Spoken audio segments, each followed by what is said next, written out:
everybody. Hello. Hello. Hello. Welcome to tonight's live stream. My name is Matt, event officer here at AIE, and tonight I'm joined by fellow event officer Natalie. Welcome, Natalie. Thanks for having me. And of course, our special guest for tonight, Jacques Roberts. Welcome, Jacques. Hello. Thanks. Really happy to be here. Thanks for inviting me on. That's all right. Thank you so much for joining. So thank you all for joining us tonight. If you do have any questions throughout the stream, feel free to pop them in chat and we'll do our best to get them answered. But what are we at? Wednesday, September, closing at the end of the year. How are we all? This year's going too quick. Too Yeah. quick. But no, good. We had Are You OK Day today. So it was a really fun time celebrating that on campus with the students. We had some affirmations, had some toasties. So yeah, it was a good day. Oh, cute. What did you, so you had affirmations. We had in Adelaide a little lolly jar and you had to guess how many lollies. Yes. I love that. I had that for Daffodil Day. Did Yeah. anybody come close? Have you seen? Well, I put in my guess, and Alyssa, who's the person organizing it, I tried to bribe her to tell me how many, but she was too ethical. So. Oh, damn it. Two by the book. That Alyssa. Classic. What about you, Jacques? How's your day going? Oh, my day went great. I spent a bit of time doing some project work and playing some Hollow Knight Silk Song before sneaking my way back over to here to join all of you for this talk. Yay. Yes. Now, Hollow Knight, shout out to big release. When did that get released? It was this week? I was last Thursday. Last Thursday, yeah. Okay. Yeah. So nice. I think someone from admissions is taking a day off soon to play that game. So what's sounds your like a good thoughts on one. it so far? Pardon? Your thoughts on it so far? Oh, yeah, it's great. I mean, it's what myself and everybody wanted it to be. Like, the original game is very near and dear to me, so I was keen for it, but I was happy to wait. So yeah, very glad for it to eat up my time right now. Yes, nice. So big thank you for joining us tonight. Natalie, I'm actually really excited to be part of this live stream because Jacques, I do know your game, or one of the games that you've worked on while you were a student here at AIE. And I should mention as well, Jacques obviously is a graduate and alumni, but I'll leave him to do his introduction in a minute and tell us all who he is. But I have played your major project game, Taste of Scars. But outside of that, I am just like the audience. I think I'm watching tonight and finding all about who you are and what you do. So I'm very excited. But Natalie, you're the one with all the questions tonight. Yes. So the mystery of Jacques uncovered tonight. So first question, Jacques, tell us a bit about yourself, with your work and personally. Yeah, of course. So my name is Jacques Roberts. I've been an artist for probably the better part of a decade. Like, seriously, like I've been drawing all my life, but like been trying to make it a thing since like 2016 roughly. And I've been working as a game artist in the industry professionally for a bit over a year now. And it's just a big passion of mine, and it's what I like to use to carry me through both free time and professional time. That's awesome. And how is Deepfield Games? That's where you're working currently in industry. Yeah. Tell us a bit about that. So Deepfield Games is a New Zealand indie studio opened by Jeff Keane. He goes online as Zag, and Connor Moran and a bunch of other people. They opened up with the game called Unfortunate Spacemen, and that got like a bit of traction online as like a social deduction game. I think like it blew up a little bit over COVID. People liked it. But more notably, for the past 2 or 3 years, we have been, after I was brought on, we've been developing together Abiotic Factor, which is a co-op survival game. It's very Half-Life-ish, very crafty, and it's been a pleasure to be a part of that whole experience. Awesome. And now, I remember you came to our most recent industry showcase evening, where the students get to showcase their projects. And I know that someone from admissions was super excited to meet you. Were they talking about abiotic factor when they were speaking to you? Do you remember that conversation? Yeah, I do. Yeah. And they were, yeah. They were a massive fan. They were freaking out. I'm like, go and speak to him. So he was very, very excited you were able to attend that day. But yeah, how did the conversation go? That conversation with him? Yeah. What was he saying? Like Yeah, so that was while the game was still in early access and I'd only been on the project for a couple months. Just to clarify, I was brought in like relatively late, probably about 8 months from launch, which along the timeline of the entire project is relatively late. And he was just asking about like he was playing through with his friends and he was really excited about it. He was like, "Yeah, I play like every afternoon and we all get together and it's like this big thing." Like, and he was just like really excited to be like, "Okay, what did you make? Did you make this? Did you make this?" And I was like, like, the stuff that I've made you haven't seen yet, but you'll get there. It was such a cool experience, like seeing you from a student and then attending industry showcase evening as an industry expert and getting asked those questions from one of our staff members. So yeah, very cool to behold. Yeah. Can you tell us a bit more about your role within the company as a game artist and illustrator? Yeah, sure. So I like formally my role is junior 3D artist, but what that actually means is I'm a bit more of an all-rounder, using a lot of the skills that I learned here at AIE and I was trained for. I do like some illustration, some concept work. I do modeling, I do rigging, and I even do a bit of design work here and there. So like a bit of decision making of like how the game is going to be, mostly in regards to my own art, but like that's something that's luckily been afforded to me in like this really tight knit studio, because communication's like very open and everybody like loves to see everybody else like express their creativity. They've let me carry through a lot of my own concepts and a lot of my own ideas through to the end of production and like see them directly in the game, like without a whole lot of interference. So that's incredibly lucky. That is awesome. Yeah, sounds like you've got a lot of freedom, autonomy. That's great. Yeah. What is a day-to-day like for you? Like a normal day in your role? Yeah, so the studio is, as I said, it was based in New Zealand, but a lot of the people in it are actually international. So we have meetings that we have to do, but in order to get like everyone's time zones lined up, it gets like a bit stuffy with when things are actually going on. So my day for me actually started about 6:30 a.m. To do my morning stand-up, and that will just be with the rest of the art team, and we talk through what we did yesterday, what we're doing today, and as well as like getting feedback from our lead and being assigned tasks, just making sure that everybody knows where everybody else is at. Like we can all help each other out. And then from then it's like very independent most of the time. Occasionally there are other meetings that also get plotted throughout the day. But for the most part, it's you get your tasks and then you just keep an open communication about what you're doing, so it ensures there's no miscommunications and like nobody's wasting each other's time. But other than that, it's like it's very free form, like in the way that people get their things done. So it's very cool. So because it's New Zealand and you're obviously still in Melbourne, is it just all remote? Yeah, so I entirely remote work from my end. A couple of people who do work in New Zealand, I do believe like there's no like official office for it or anything, but like they'll work in the same room and kind of like keep communication open that way, and that's really cool. Yep, awesome.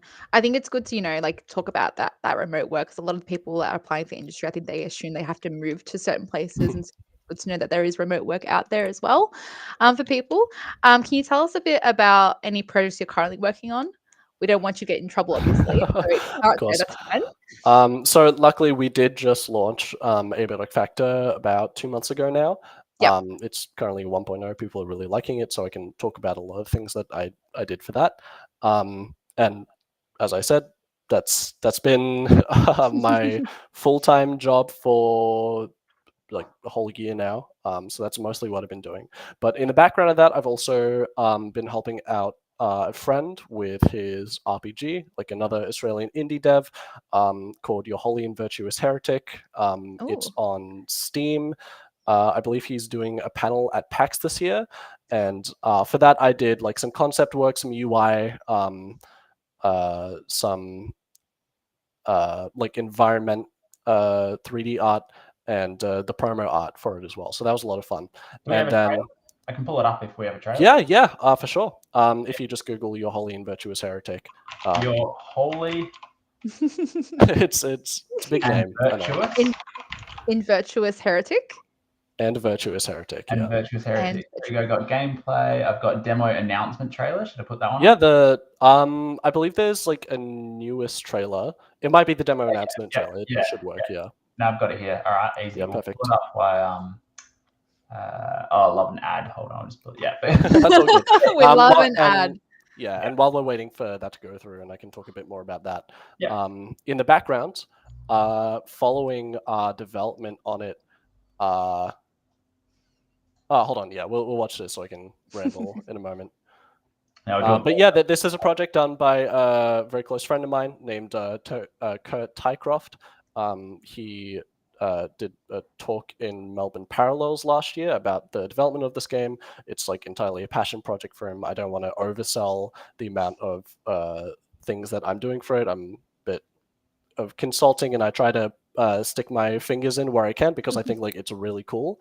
But yeah, just if I'm always happy to take a moment to get some more eyes on it for his sake as well. Cool. Awesome. Really cool. Nice. But in the background, or like more regularly than that even, after doing a lot of the development work for it in my latter half of being in AIE, we're actually continuing to work on Taste of Scuzz. So if we can just bring that up, we have an itch.io page for it, for the version of the game that we made in AIE.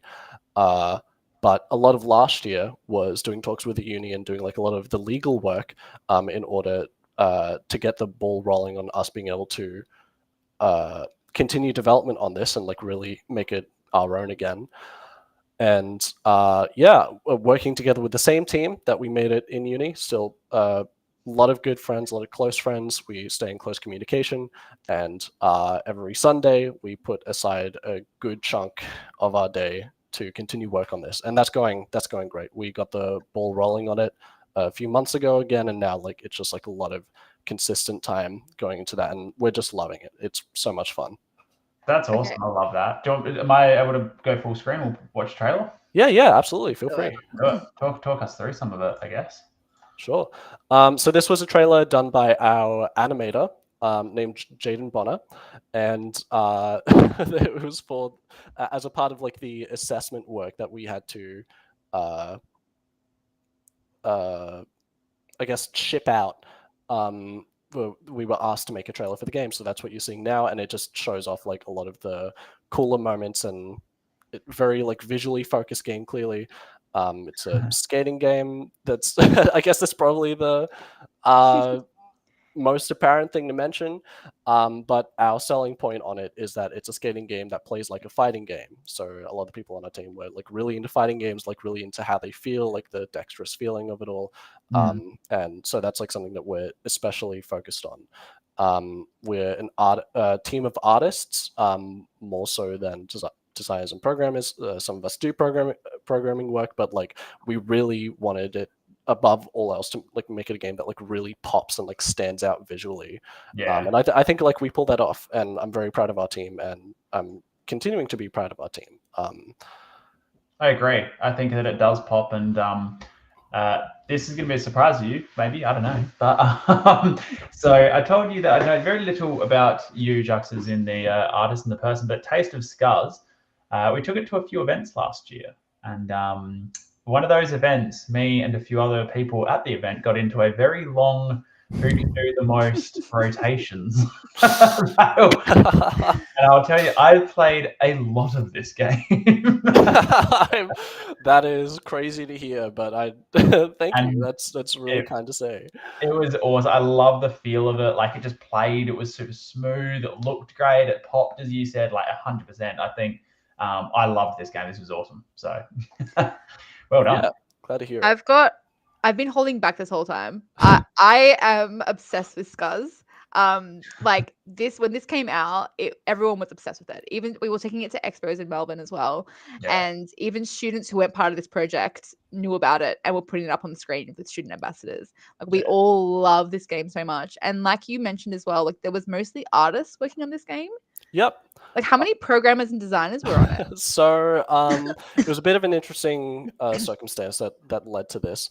The way that for the second year project in AIE, like the major project that takes up like the latter 5 or 6 months, they had to split apart like each of the streams and allocate different students in the streams to form like these, I guess, what functionally kind of emulates an indie studio experience. And for us, like us being like the group that ended up working on Scuzz, like we were all close friends already, but we were put together and we were told that like, okay, so we're either going to split you all apart and like put you into other teams, but if you think you can pull this off, then we'll let you get away with having like 6 artists, no programmer, and like 2 designers. I say no programmer. That is erasing a bit of credit from who is functionally our programmer, Todd Fanning, another close friend, who went into this as a tech artist, did the art like the art course with the rest of us, and just like volunteer and be like, okay, look, I want to make this happen. And then we did our best to, but because like there was a bit of that artistic flair and all that creativity that came along with it, they were able to put their special spin on things. And like again, like we're still working on it together. Like that's how much we care about this project and how much it means to us.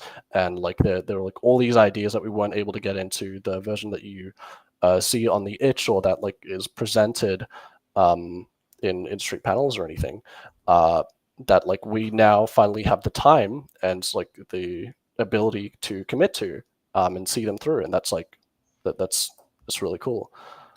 No, you guys definitely pulled it off. It's an awesome game, and it's super exciting to hear that you guys are all still working together on it as well. So I'm super excited to see their final project for that too. Can you take us back? Where did your interest for game art begin? Yeah, so like I said, like I mentioned, I've been drawing my entire life. It's just been a habit, and like anything that you do long enough, you get a bit of an affinity for it. So I remember I was in the middle of high school, and I was looking like you get to that point where like it's in your last few years, and you have to start like thinking seriously about what you're going to do out of high school. And I was like stubborn, and I was like, I'm gonna do something that involves art. And so I looked into like different avenues that that could include like art as my darling above all else, just like in that endless mountain to improve. It's like very addictive and like very fun. And game art was just an industry that was open where I would be able to do that. There are a couple others. There's like the VFX industry, there's the animation industry, but the thing that stuck out to me about game art specifically is like upon just like playing a lot of video games throughout my life and like being influenced by video games, after that influence meant that it was an industry that was prepared for the kind of art that is influenced by other video games. So the kind of stuff that I was already drawing and already enjoying drawing, this was a field of work that like directly facilitated the kind of stuff I was already doing. So I looked into it and like began like this years-long journey that eventually had me move down to Melbourne from New South Wales, or a area around Bathurst, to join the Melbourne AIE campus, and built up my portfolio while I was out of school, and then applied and then got in. That's awesome. Well, you've definitely led into my next question, which was why AIE? But it sounds like you did a lot of research. Yeah. Was there a factor? Yeah. Yeah. So AIE, it's a bit into that stubborn factor again, but AIE managed to work its way, like its advertising hands into like the high school I went to, which was like middle of nowhere, like very rural New South Wales school. But we had it was like a careers day, like a careers expo, and it was being held in our school hall. And I remember they weren't even there when I went there, but they were there when my older brother was there, and he brought home a flyer, like a really, really old, outdated flyer. And I just saw it. I was like, yeah, video games. I like video games. That's cool. So it was just like in the back of my mind for a while. And so when I started looking into options, I'd be able to like make a career out of what I wanted to. Like that immediately popped up. I was like, okay, that's a thing. That's a thing. That's a thing I can look into. And so then when I was in year 10, I actually did my work experience at the AIE Sydney campus. So I got a bit of an idea of like what, how it was structured and like kind of how it felt. And I like, probably like glorified it a little bit because I was like an excited kid, but like I really did fall in love with the idea a bit. And worked long enough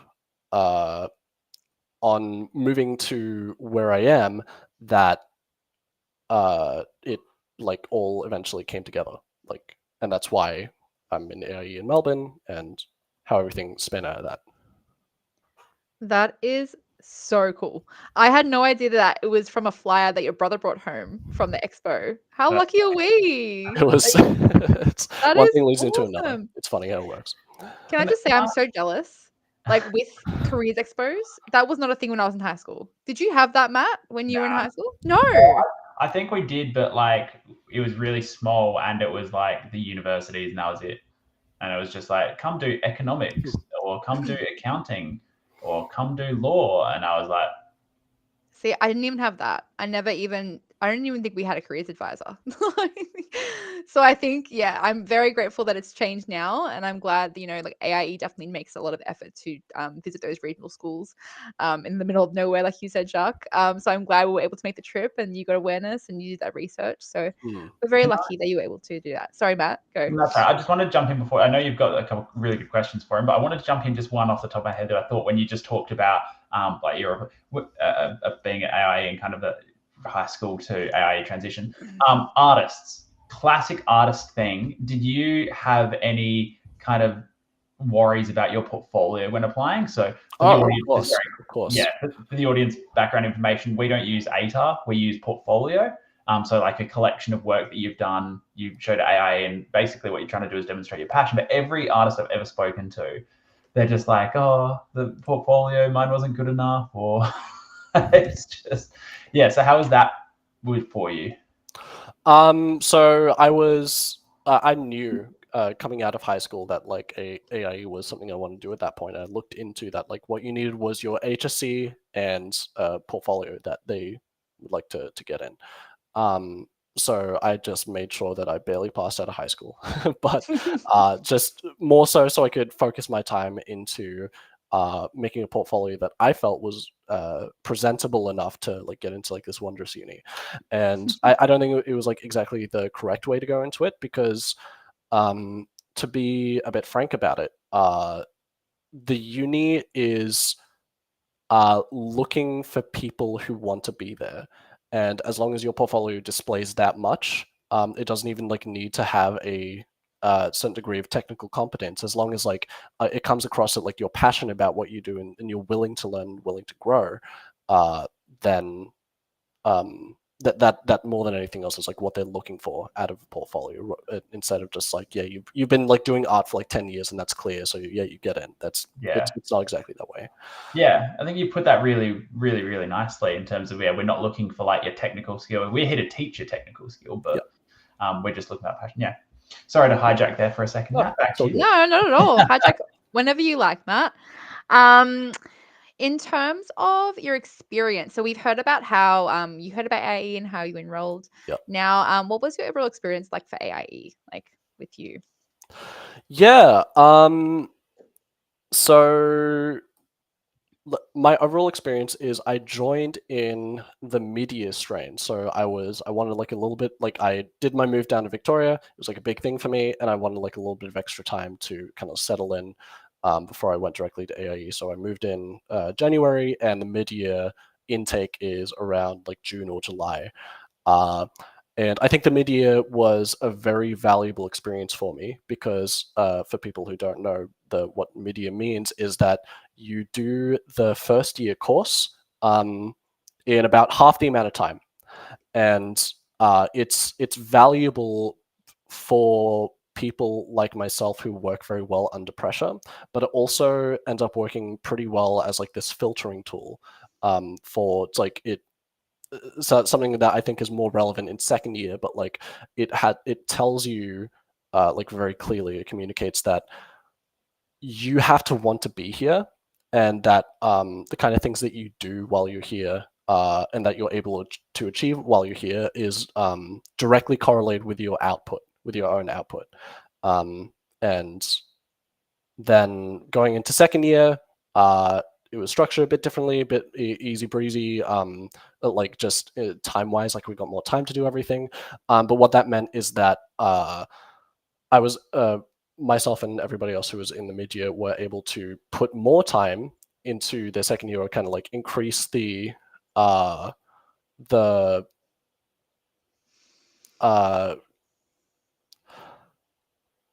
it's like a kind of quality to quantity thing. Instead of like saying like, okay, we finally can have a moment to decompress and like kind of like let our hands off the brake, those of us who are like really, really happy to put in the work that we were doing, just continue putting in that work, but at like double the rate, or like with double the allocation of time. So it really, I'm really proud of myself and my other mid-year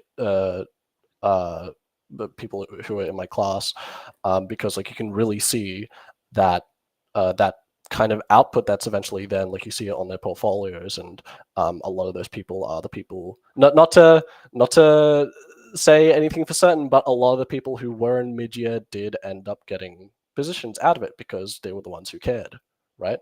Yeah. No, I think you put that really well. Like we do have the full-time courses that you can do intake in Feb, or you can do the mid-year in June, like you said, Jacques. With the mid-year, like you said as well, you've got to make sure you're really passionate and you do want to be there, because while it is mid-year, it is condensed into that half a year. So when you get into second year, if you're able to get there, it does feel like more easy breezy, like you mentioned, because it is spread out a lot of the time too. So I didn't know that you went to mid-year as well. I'm learning so much in the live stream. I love it. What was your favorite memory for AIE? And you can mention the SCUS group as well. Yeah, so I that's exactly what I was thinking of actually. Yeah. My favorite part of AIE that like directly carried into the motivation to continue working on SCUS is because we were a team of artists working on it. We had to do a lot of problem solving to be like, okay, well, there's like some certain slack that we need to pick up here that like we're not necessarily experienced of, but like we just wandered our way through, and like we all supported each other, and that was like a lot of the design work of SCUS. And to today, like the most enjoyable thing of working on that project, whether it be in the cafeteria of the uni or over a Discord call every Sunday, is just sitting down and just coming up with ideas and like talking through like the practicalities of everything, like making the compromises, and like eventually like seeing them come to fruition. And like not only is it like in a practical sense very valuable, but it's just like it's very comfortable. It's very cozy. They're very cozy and precious memories for me because of that. Yeah. That's awesome. And you're also in touch as well, still working on projects. Love it. You were one of the students that represented AIE at the WorldSkills Australia competition as well in 2023. What was that experience like? So I was luckily selected by the uni. I think I was nominated by my lecturer, and then like we did a lot of talks between like everybody who was nominated. Like we talked to each other about who we felt could get most out of an experience like that. And again, very, very, very luckily, I was selected out of that group, as well as my somebody else in my class, a girl named Star Van Wageningen. I think I got that right. You did. And we we went in together, and it was a process that lasted probably the better part of 3 months, because it was like a bit stretched out. For those who don't know, WorldSkills is a government-funded like sort of support project, mostly for people working in trades, but they've recently also widened their scope to like a range of industries, including game art, luckily. And so what that meant is they had a lot of money to throw around, luckily. And a few months before the competition, Star and I were put into a hotel in the middle of the city to kind of like get us prepared for like what the competition is going to feel like. And we just spent a couple days like just honing in on like kind of working in a competitive environment. And it was just like doing a lot of things that we were already doing at uni, but with like a much harsher time factor there. And then that luckily prepared us to a couple months later, again shoved into the same hotel, and then in the convention center we worked on at these like little stations that were set up for us, and just like just do the thing that you do. And I would be remiss if I don't mention that I actually only got third in the competition, and Star, she got second. And it was like, and incredibly proud of her. We all put in like our best, and we're very happy with how that came out. But yeah, more than that, just like very happy to like I appreciate the opportunity, like an incredible amount, like more than I can explain. And yeah, and it was a valuable experience, and I appreciate the university being able to provide that experience for us. Yeah. 2 out of 3 places, not bad. Not bad. That's what I was going to say. You're very humble, Jacques, because third place, I'd be bragging about it every day. Still. He's like wearing the medal around him. Yeah, right? Oh, no big deal. Third place. Taking us back to your industry experience now. Yes. What's been the biggest challenge working in industry for you? So luckily with this year that I'm in, and the people that I'm in, they afford me mostly because it is an indie studio. I think like a lot of people that you talk to and a lot of people in our scene will always say, especially with how the way the industry is going at the moment, industry is great, but for like unbridled creative unrestriction, like indies where it's at. And that's been like very much reflected in my experience, where I'm like, again, with like a very tight-knit group of people, and like everyone supporting each other and supporting each other's ideas, so that's all good. The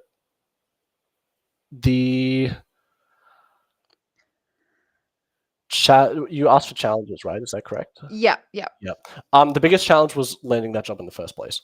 And it's something that like I want to go into a little bit later, or like probably soon-ish. That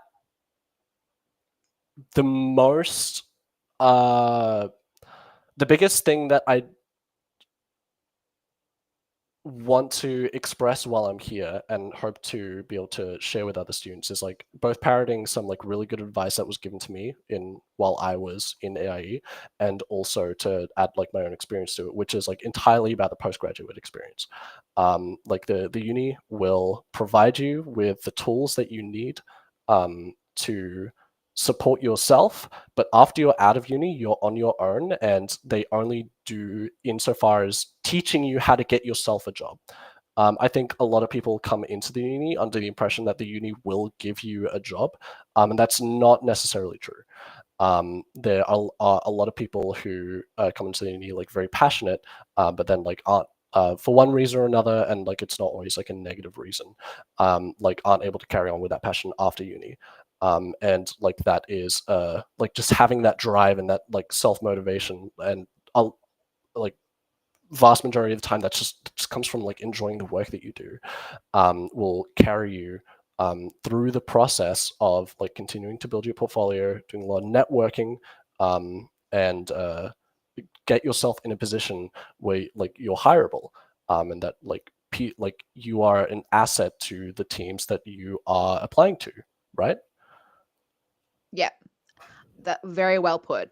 I think you said it perfectly in terms of we give you guys all the tools and we give you guys the connections, like industry showcase evening that you attended, and we bring through our industry contacts throughout the year as well to speak to you guys through presentations and give you guys tips and tricks.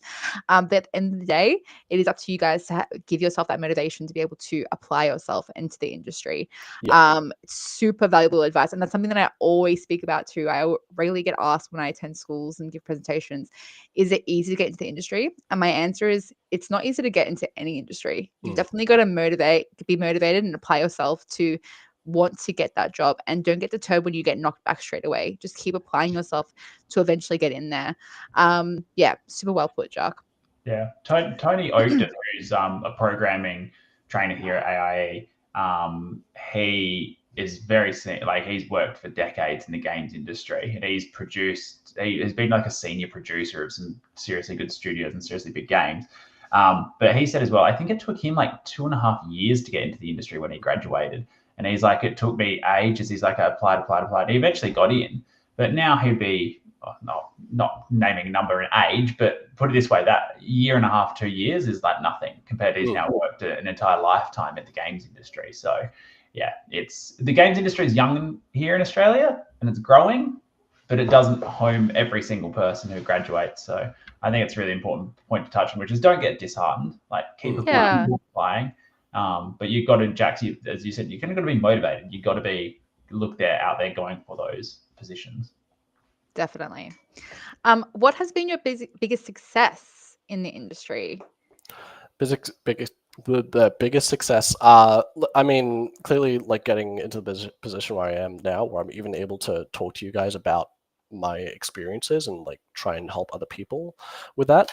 That came from doing my year of job searching and letting the job that I got and being able to like express the ideas that I have, but like more than that, just like the joy of improving over time and the things I'm doing for YHVH and SCUS, like they're things that I wouldn't have been able to do for it while I was working at AIE just because I didn't have the experience, but now I have like that little bit more, and so yeah, it's just being able to have ideas and then see them through to fruition. Like that's never going to stop giving. That's the feeling to strive for.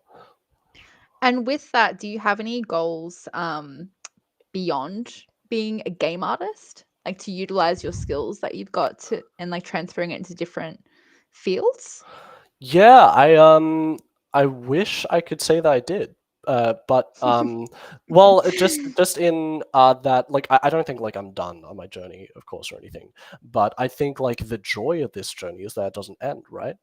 There are certain like milestones that you can stretch for. Like, okay, like I'll get into a bit of a bigger job, or like I'll get into my like target studio. But like really, the goal should be to continue making things that you enjoy making, and like be in enough of a stable environment, especially where like you're employed to do it and like you're lucky enough to like live off of doing the work that you love doing. That doesn't end. So like it's I guess like it's a bit of a cop-out answer, but just like continued happiness and continued satisfaction with what you're doing, which will come to you as long as you know for sure that you're actually doing what you want to be doing, that you are where you want to be and you're happy with where you are. And like again, I don't think that's an easy goal to get to or even to maintain, but like that's where it is. It's about enjoying the process again. Yeah, not a cop-out answer at all. I regularly heard the question, where do you want to be in 5 years or 10 years? And when I hear that, I'm like, I don't know. Like, I'm enjoying what I'm doing now. Like, let's just see what happens. So yeah, I agree with your answer. Like, seem like you're enjoying where you're at, and see what happens, and just keep doing what you're doing. What else? Is there any advice you would like to give for budding or future artists? Or I think I jumped the gun. What, in your opinion, makes a good artist? Okay, so outside of like there's all the stuff that any advice that anybody else could give you, like practice, just like gain. It's about getting the confidence to present your work and like continue presenting and like iterating as well.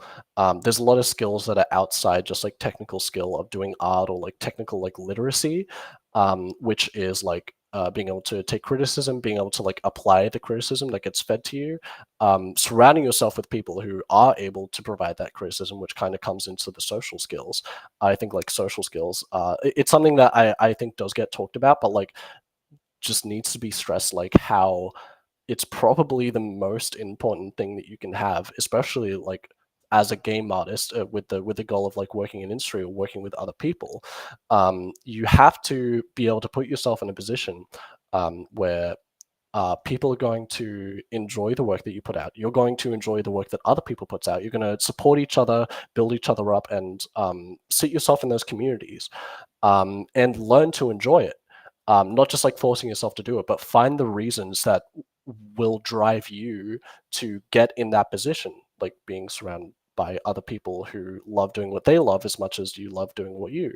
And there are some, like very luckily, some resources to do that. Like in the Sydney and the Melbourne scene, I know that Sydney has Beer and Pixels, which is like a regular event where indie devs will come together and talk and iterate.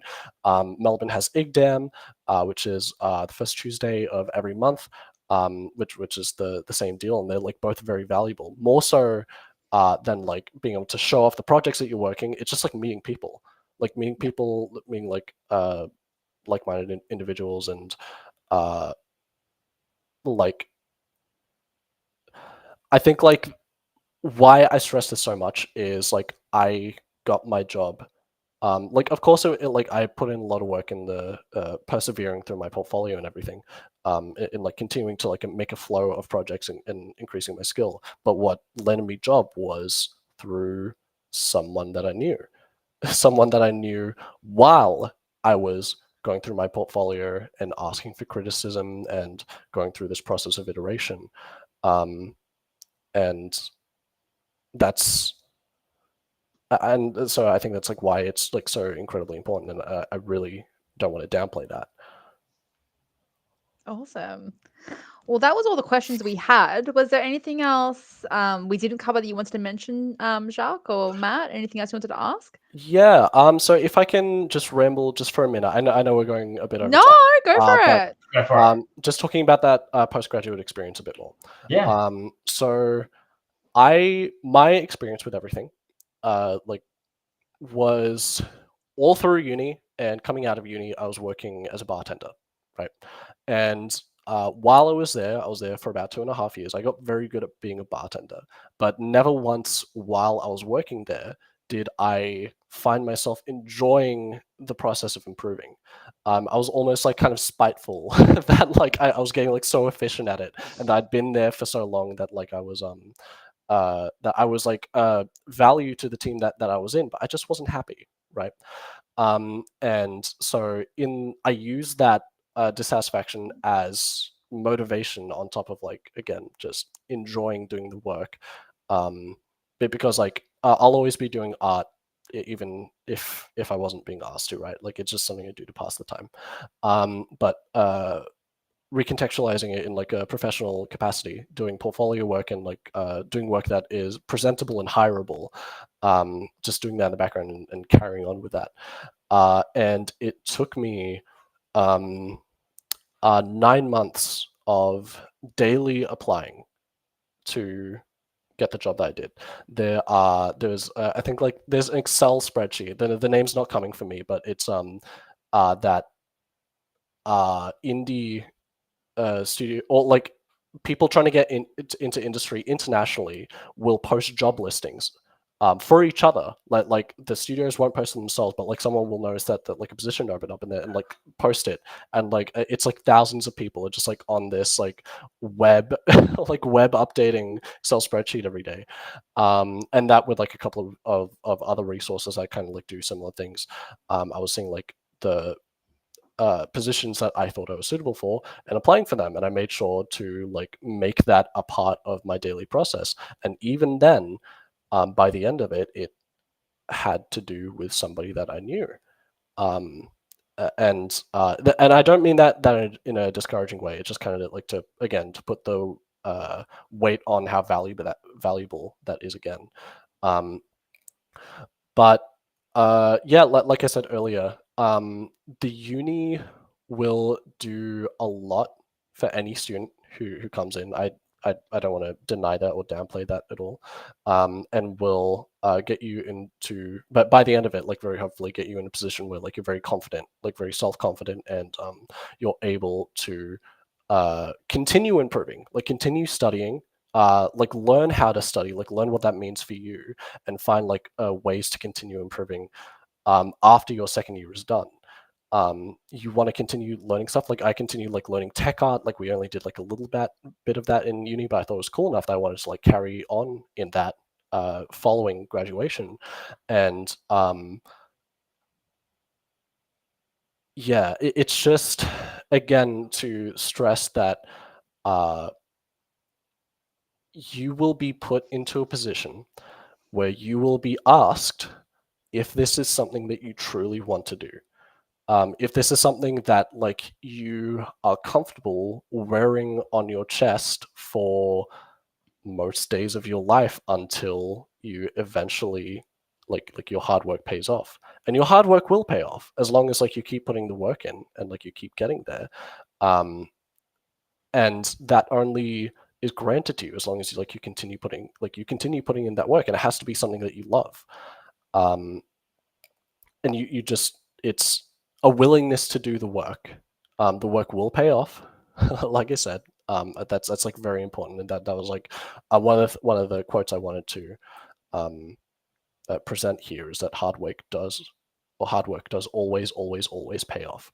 But what that means is that you continue working hard until the hard work pays off, right? And you need to find the ways for yourself. It's not going to be a universal answer for everybody that gets you to that point. For me, it was like a bit of spite because of where I was working, and it was the enjoyment of working there as well. But that gave me that badge of being able to wear it and make it a daily habit. And the thing that the uni doesn't teach you is you have to find that answer for yourself. It's going to be a different answer for everybody. The thing that carries you on day after day to be able to grind out your portfolio, or like do some prototyping, or go out to social events and talk to more people, meet more people, make all of these a part of yourself, because that's where you want to be. And the thing I think that goes a bit unspoken sometimes is that process of eventually, like in this case, it's with the goal of landing an industry job, but that entire process, that's what it is. Like meeting people and making the things that you want to make, you're already there. You're just trying to put yourself into a position where like you can quit your job maybe, which is what we want. But that whole process, that needs to be enjoyable for you, because that is it. That process is it. It's not something that you deal with for a while and then like ends up with you in a position where you're able to crawl out of it. Like if that's how you're feeling, then it probably isn't something that you actually enjoy, or you haven't found the reasons that make it enjoyable for you yet. And I think that those 8 months of getting used to going to the social events, meeting other people in the industry, and making all the things that I wanted to be making for the purpose of getting a job. I was making things anyway. I was making things that I wanted to make. And I did realize at a point, and especially after being in the position where I am now, that like, yeah, no, those feelings never changed. It's the feeling of doing all of that for most of last year and being where I am now. It's like remarkably similar. And yeah, so I think that's like, I'm rambling a little bit, but that's the kind of thesis statement I want to make, is that the job hunting process, it is going to be, I don't want to tone down that, like to a certain extent, like it's about perseverance as well, because you have that goal and that you want to reach. But the process of persevering should be something that you wholeheartedly love. Yep. Awesome. No, Thank you for being so open and honest, Jacques. And I think it's good to mention there's no guarantees. You need to make sure you're passionate and motivated and keep applying yourself for that, the work that you want to get into. And AIE sets you up in the best way we can to be able to get you into that industry. And then it's up to you for the rest of the way. Awesome. Was there anything else you wanted to touch on, Matt? Two key takeaways from that monologue, which was very insightful. First of all, the comedic answer, or the comedic takeaway, which was in spite, the part when you said in spite of like the job, which honestly, hospitality has inspired millions of people to do incredible stuff to avoid having to work further hospitality. So go hospo. For anyone who hasn't ever worked in hospo and lacks a bit of motivation, go work hospo. I think everyone needs to work in a customer service related job, whether it be hospo or retail. It really it helps you build. What doesn't kill you makes you stronger. It's so true. Please go and work there. The second key takeaway was I did love the not a cliche, but like keep hard working until the hard work pays off, or eventually the hard work pays off. Like that little sentence there, I think rings true. It's not just about putting in hard work and then being like, well, I've done the work, like I'm going to sit back and expect it to be paid off. But no, that's not what, like, hard work continues the whole way through. So yeah, no, really insightful, Jacques. Thank you so much, and for sharing all of that. So I think we've gone a fair bit over, but look, in saying that, we love speaking with our alumni, love hearing on the projects, and of course, it's all about getting advice for aspiring and budding artists and game devs and filmmakers, etc. So I think you've been able to provide a lot of really useful information for that, Jack. So thank you so much for being able to do that. And I guess before we kind of finish up tonight, are there any other last little bits or? I mean, just like thank you for the opportunity again. Like this has been lovely to be a part of. It feels really good to be able to hopefully provide this advice to other people who might need to hear it, and like this platform. And also just like being in AIE, like I don't want to, like I know I wasn't like necessarily talking about the university experience itself and a lot of that, but like I don't want to downplay like how much of a joy it was to go through that experience. With my other students and my other lecturers and people like Natalie here, who were just like supporting all of us like throughout the entire way, and it was like it made it a very meaningful experience. Yeah, she's pretty awesome. We're lucky to have her. I'm not going to cry on this live stream. Everyone, just stop. Stop. We don't want tears. Yes, a tribute video. No. Thanks, Nat, and thanks, Jacques. Nat, do you have any final remarks for our audience?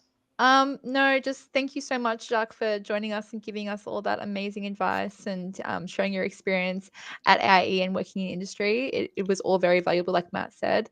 And I will say we are still just a massive fan of Jacques on AIE campus. I was talking about you to our head of school, and he was like, Jacques coming. So we're all a big fan of Jacques. So we're excited to see where you go next as well. I appreciate that. That's I'm gonna blush. Good. I'm glad you did it to me first. Yay. Cool. Well, thanks everyone. Thanks for watching. Hopefully you got something out of it. We've got events upcoming, so feel free to head to aie.edu.au, go to events. We run free events every single month. I think we've got information evening coming up next week, next Thursday. So come and hear from the trainers themselves. They're going to be talking about what it is that you'll learn, so breaking down each area. And then the following month, we've got a games and animation workshop day and our film production workshop day as well. So getting hands-on with some software and hardware. So lots of free events for you. But yeah, come along, and thank you so much for joining us tonight, everyone. Hope you have a good night, and hopefully we'll see you around soon. Awesome. Thanks, guys. Thank you.